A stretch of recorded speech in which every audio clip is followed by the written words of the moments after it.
With me now on the phone is investor and publisher of the Gloom, Boom, and Doom Report, Marc Faber. Always great to have Marc, have you on in the loop. Now, would you agree with Soros here at all, or some parts of it, that Europe has been stabilized fundamentally? It has been stabilized for now. The big question is, as he said himself, imbalances have not been solved, and these imbalances could come back and haunt the markets and the euro at some point in future. But in terms of stock markets, I have advocated a year ago, between actually April and June of last year, to buy European stocks in Portugal, Spain, Italy, Greece, and France, because they were extremely depressed. Since then, some markets have rallied very sharply. Greece is up from the lows by 100%. It tells you that anything can go up when you print money. Well, Marc, given the fact that there have been a lot of gains already, as you mentioned, in the European markets, a lot of the low-hanging fruit has been plucked, essentially. Are you not as, I wouldn't say bullish, but are you getting out of the European markets then? Not really, because I think we made a secular low roughly a year ago. But I have argued that it is a time right now to reduce equity positions. I think the markets are at a difficult juncture. They are between overbought and the euphoric stage.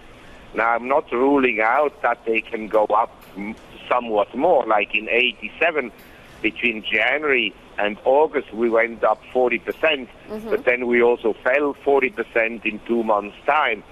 So essentially, the gains were wiped out very quickly. And I think that the markets say the S&P was at 666 in March 2009. We're close to 1,500. We had already a huge bull market, and a lot of the good news has been discounted by the markets already. So you're saying we're in for a correction on the S&P? I think regardless of what the market will do thereafter, near term, a correction is overdue, and usually February is a seasonally weak month.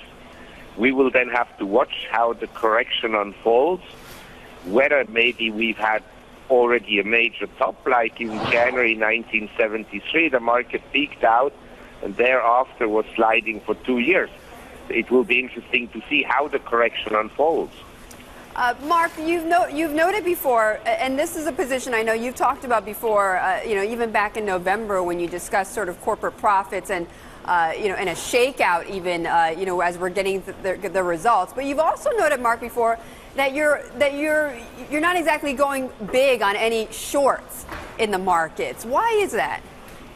Well, I think the problem with shorting the markets nowadays is that you have this huge intervention by governments. You look at, say, bonds of Italy, Portugal, Spain, and so forth.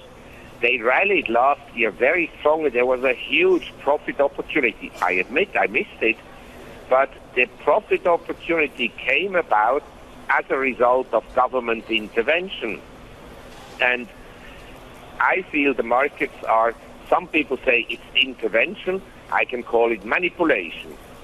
And if this manipulation continues, you don't know how far they will go. The only thing I know, one day the markets will punish the interventionists, the Keynesian and the monetarists at the Federal Reserve and at the ECB and so forth, because the markets will one day be more powerful. Now, how will this look like? Will it be that the bond market collapses, or that equity markets become a bubble, which would be very embarrassing for the Fed, say, if the U.S. market became a gigantic bubble, if there was a bubble and at again, the same time the economy doesn't recover. Marc, you've never held back at all in giving your opinions clearly about political leaders and so forth. So I want to ask you about Tim Geithner. It's his last day on the job at the Treasury and the legacy he leaves behind. What do you think of Tim Geithner and his successor, Jack Lew? Is he going to be any better?